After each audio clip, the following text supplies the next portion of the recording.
Hello दोस्तों, कैसे हैं आप सब। स्वागत है आपके एक बार फिर से। दोस्तों कई दिन से वीडियो नहीं आ रही थी क्योंकि तबीयत खराब थी, इस वजह से वीडियो नहीं आ रही थी। जैसे कि आप सब लोगों को पता है कि पूरे यूपी में इस टाइम फीवर का बहुत ज़्यादा प्रकोप चल रहा है, डेंगू का। तो आप सब लोग अपनी सेहत का विशेष ध्यान रखिएगा, क्योंकि अगर आपको पढ़ना है तो आपको सेहत अपना ध्यान रखना पड़ेगा, तभी आप अच्छे से पढ़ पाएंगे। और बाकी बहुत सारे मैसेजेस आ रहे थे व्हाट्सएप इंस्टाग्राम पर कि सर आपकी वीडियोज़ नहीं आ रही हैं। तो भाई मैं थोड़ा बीमार था, फीवर हो गया था, इस वजह से नहीं आ पाई थी। देखिए अभी आपके पास यूपीएसआई के लिए बहुत ज़्यादा समय आपके पास नहीं बचा है। इन द सेंस मैं कहना चाह रहा हूँ कि जैसे ही नोटिफिकेशन आएगा तो 2.5 से 3 महीने के अंदर जो आपका एग्ज़ाम है वो आपसे करा लिया जाएगा। अब ये जो भी लगभग 4 महीने करीब आपके पास बचे हैं, 3 से 4 महीने, तो इसमें आपको एक सिस्टमेटिक वे से पढ़ना पड़ेगा। देखिए आपके साथ प्रॉब्लम क्या होती है, जो जेन्युइन प्रॉब्लम और प्रैक्टिकल चीज़ मैं बता रहा हूँ। आपके पास साथ प्रॉब्लम ये होती है, आप सुबह उठने के तुरंत बाद सबसे पहले तो आप ये देखते हैं कि आज मैं क्या पढ़ूँ, ठीक है, क्या पढ़ूं, ये देखते हैं आप सबसे पहले कि मैं आज में क्या पढ़ूं। जब आप टॉपिक सिलेक्ट कर लेते हैं कि आज मैं हिस्ट्री पढ़ूं, ज्योग्राफी पढ़ूं, पॉलिटी पढ़ूं, मैथ पढ़ूं, हिंदी पढ़ूं, रीजनिंग पढ़ूं, क्या पढ़ूं, उसके बाद में आप सब लोग देखते हैं कि मेरा वीक पॉइंट क्या है। मेरा वीक पॉइंट जीएस है, तो जीएस में मैं क्या पढ़ूं, जीएस में हिस्ट्री पढ़ूं या पॉलिटी पढ़ूं, मूल विधि पढ़ूं, क्या पढ़ूं आज में। जब फाइनली आप सिलेक्ट करते हैं कि चलो आज मैं हिस्ट्री पढ़ता हूँ, हिस्ट्री में भी मॉडर्न हिस्ट्री पढ़ूं कि एंशिएंट पढ़ूं, उसके बाद भी आपको टॉपिक सिलेक्ट करना पड़ता है कि आज मैं ये वाला टॉपिक पढ़ता हूँ। फाइनली बहुत सारी एनर्जी, बहुत सारा टाइम वेस्ट करने के बाद में आपको समझ में आता है कि आज मुझे हिस्ट्री में ये वाला टॉपिक पढ़ना है। आप उस वाले टॉपिक को पढ़ने में इतने मशगूल हो जाते हैं कि आप 2 घंटे बीत गए, 3 घंटे बीत गए और आपने वो वाला टॉपिक पढ़ लिया।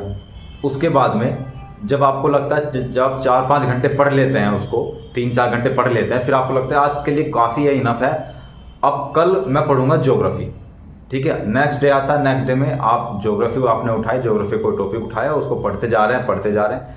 बाकी जो सब्जेक्ट हैं उसको आप इग्नोर करते जा रहे हैं। फिर किसी दिन आप सोचेंगे मैं हिंदी पढ़ लेता हूँ, फिर किसी दिन आप सोचेंगे कि आज मैं मैथ पढ़ लेता हूँ। तो इस तरीके से आप एक दिन में 1 या 2 सब्जेक्ट पढ़ते हैं और बाकी के जो सब्जेक्ट हैं उसको इग्नोर करते हैं। उसका रिजल्ट ये होता है कि आप जो सब्जेक्ट पढ़ रहे हैं वो भी आप धीरे धीरे भूल जाएंगे, क्योंकि अगले दिन आप दूसरा सब्जेक्ट पढ़ेंगे, उससे अगले दिन दूसरा सब्जेक्ट पढ़ेंगे, तो पीछे जो भी सब्जेक्ट है आप उसको भूलते चले जाते हैं। आप किसी एक सब्जेक्ट को एक दिन पढ़ते हैं या 2 सब्जेक्ट को 2 दिन एक दिन पढ़ते हैं।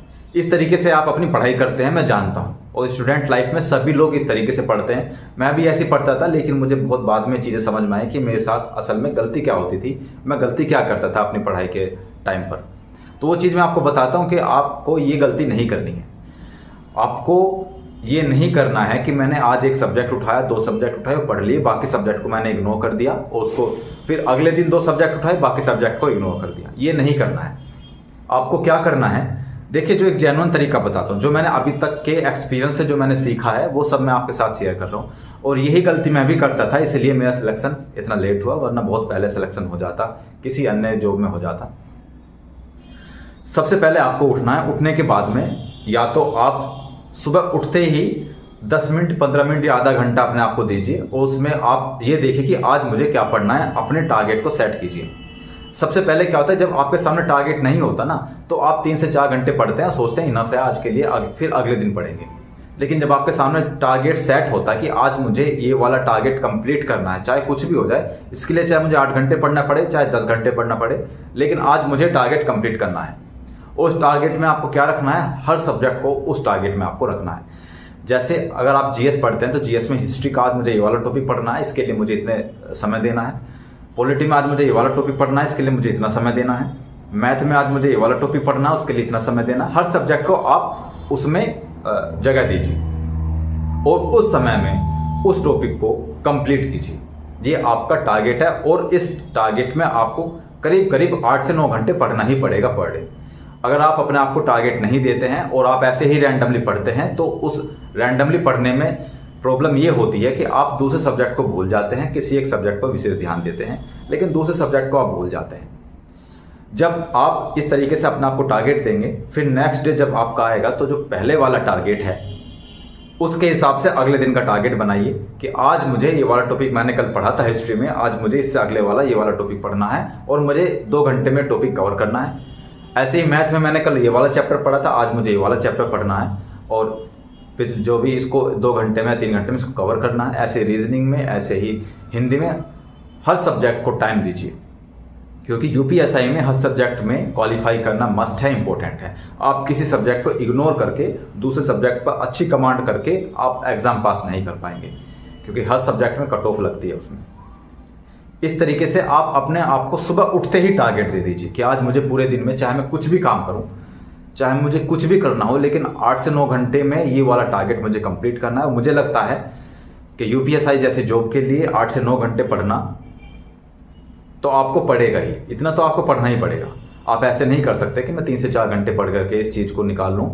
देखिए, कंपटीशन बहुत टफ है और आप सब लोगों के साथ में जो लोग तैयारी कर रहे हैं वो भी आपसे बहुत अच्छा पढ़ रहे हैं, आपको भी उनसे अच्छा पढ़ना है, ठीक है।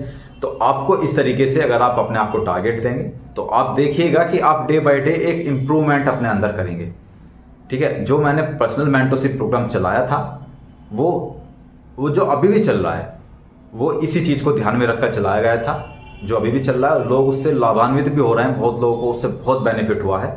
जो लोग रैंडमली पढ़ते थे अब एक सिस्टमैटिक वे से पढ़ते हैं, और उस सिस्टमैटिक वे से पढ़ने का फायदा ये होता है कि आप डे बाय डे अपने आप को इंप्रूव करते हैं। आप हर सब्जेक्ट को साथ लेकर चलते हैं, आपकी हर सब्जेक्ट पर कमांड होती है। आप ऐसे नहीं कि इस सब्जेक्ट को इग्नोर करके दूसरे सब्जेक्ट को अच्छा ध्यान देते हैं, ऐसा नहीं उसमें होता है। अगर आप चाहें तो उसको ज्वाइन कर सकते हैं, अगर नहीं चाहें तो आप अपने हिसाब से भी अपने टारगेट सेट कर सकते हैं, लेकिन अपने टारगेट सेट करना पड़ेगा। आपको गोल दिखना चाहिए कि मुझे आज ये चीज कंप्लीट करनी है, बात बस इतनी सी है।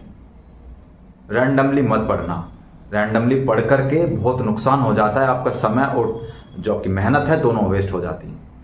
तो ये सारी बातें मैं इसलिए बताना है क्योंकि ये मेरा एक्सपीरियंस है अभी तक का, जो मैं आप सब लोगों के साथ शेयर कर रहा हूँ। और जो चीज़ मैंने सीखी है इन तैयारी के जो बीच में, जो चीज़ें मैंने सीखी हैं वो चीज़ें आपके साथ शेयर कर रहा हूँ। हो सकता है कि इस चीज़ से आपको बहुत लाभ मिले, बहुत प्रॉफिट मिले। तो आप सब लोग इसको अगर अपनाइएगा तो फिर इसको रेगुलर अपनाइएगा, वरना जैसे आप पढ़ रहे हैं अभी तक, आप जैसे पढ़ते आए हैं उस हिसाब से तो आपका सिलेक्शन हुआ नहीं है। एक बार इस मेथड को भी आजमा के देख लीजिए और इस मेथड से आपको 100% लाभ मिलेगा, ये मेरी गारंटी है। ठीक है दोस्त, तो मिलते हैं अगली वीडियो में, तब तक के लिए जय हिंद। और ये टारगेट वाली जो चीज़ है, या तो आप पर्सनल मेंटरशिप ज्वाइन करने के लिए आप कमेंट कर दीजिए, वहाँ आपको पता चल जाएगा किस तरीके से उसमें ज्वाइन होना है, ठीक है। और अगर आप अपना खुद का टारगेट बनाना चाहते हैं तो आप अपना खुद का टारगेट बनाइए, लेकिन अपने आप को टारगेट दीजिए सुबह उठते ही कि आज मुझे 24 घंटे में से 8-9 घंटे का ये टारगेट है और मुझे ये कंप्लीट करना है, चाहे कुछ भी हो जाए।